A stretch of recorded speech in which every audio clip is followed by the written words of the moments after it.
जीव हमारी जाति है, मानव धर्म हमारा, हिंदू मुस्लिम सिख ईसाई को धर्म नहीं है जा रहा।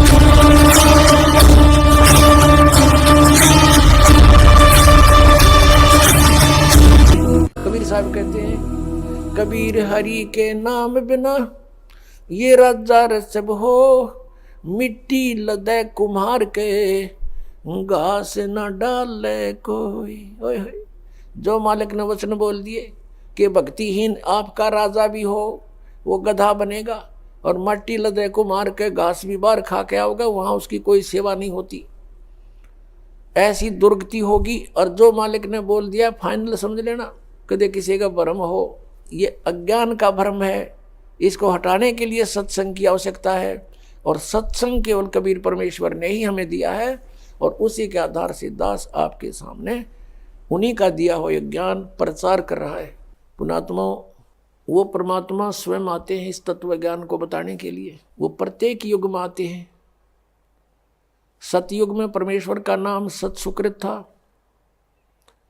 और त्रेता में परमेश्वर का नाम मुनिंदर था, मुनिंदर ऋषि। द्वापर में करुणा में, और कलयुग में कबीर देव, कबीर साहब उनका नाम रहा है। पुणात्मा, यदि परमेश्वर नहीं आते यहाँ पर तो हमें यह भक्ति मार्ग प्राप्त नहीं होता। हम अपना जीवन नष्ट करते रहते। कितना महा उपकार किया उस परम पिता ने आके। और पुण्यात्माओं, जो ये समागम 5 दिवस का चल रहा है,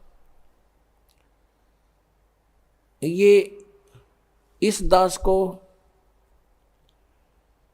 इस फाल्गुन मास की अमावस्या को इस दास को दीक्षा प्राप्त हुई थी।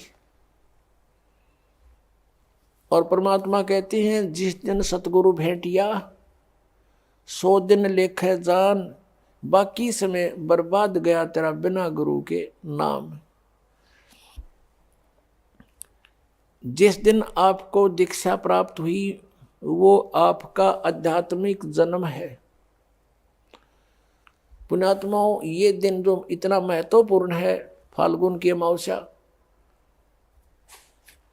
सन 1988 को यही फाल्गुन की अमावस्या के दिन दास को उपदेश प्राप्त हुआ था मेरे पूज्य गुरुदेव परम पूज्य स्वामी रामदेवानंद जी महाराज से।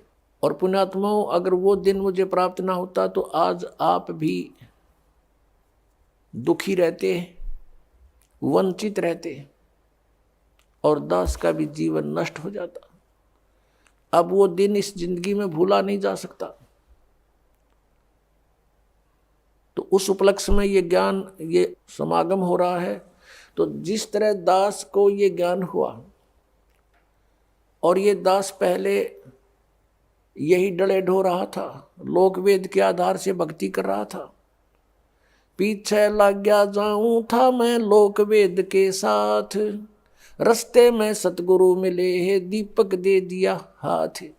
तो दास भी यही लोक वेद के आधार से बाबा श्याम जी की जय हो, बाबा श्याम जी के पुजारी, और फिर हनुमान जी के पुजारी। 25 वर्ष तक दास ने हनुमान जी का व्रत रखा, मंगलवार का हनुमान चालीसा 7 बार प्रतिदिन कंटिन्यूस करना। फिर श्री राम श्री कृष्ण हमारे इष्ट, शंकर भगवान भी साथ में पूज्य। यानी इस तरह का हम सारे ही पूजाओं का ढेर सारी पूजाएं किया करते थे। और जो भी घर में सुख हुआ, जैसे बच्चा पढ़ता है तो पास होता है, सफल होता है परीक्षा में, तो वो कह सोचता है कि मेरे भगवान ने मुझे पास कर दिया। हम उनके 100 शुक्र मनाते थे, सारे देवताओं के नाम लेते थे इकट्ठे। उसने दया करी, बाबा श्याम जी की जय हो, हनुमान जी की जय हो, श्री कृष्ण भगवान की जय हो, राम की जय हो, शंकर भगवान ने दया कर दी। और फिर जैसे संतान उत्पत्ति हुई, प्राप्ति हुई, तो उसमें भी जय हुई नहीं भगवान ना की, बाबा श्याम जी के बोल दिए इतने रुपये उसके वहाँ चढ़ाऊंगा इसके। अब ये लोक वेद के आधार से हम सोच रहे थे ये देवता हमें लाभ दे रहे, ये तो कुछ भी ना कर सकते।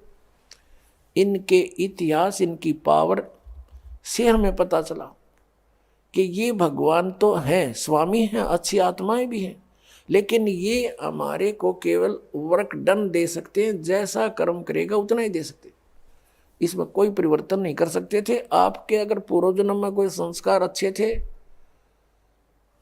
उनसे आपको लाभ हो रहा था, लाभ ही देंगे ये। आपका कोई पाप कर्म आ गया तो पाप कर्म भी जबरदस्ती आपका भुगवाएंगे, उसमें कोई परिवर्तन ये नहीं कर सकते। अब कबीर देव जो है वो कर सकता है। तो पुण्यात्माओं, ये दास पहले लोक वेद के आधार से अपना जीवन नष्ट कर रहा था। कोई अभाव नहीं था घर में, सब सुविधाएं थी, संतान थी, 2 पुत्र 2 पुत्री, जेई की सर्विस थी दास की, जूनियर इंजीनियर की, और ये सोच रहा था बहुत बढ़िया काम है, ऐसे ही ठीक है।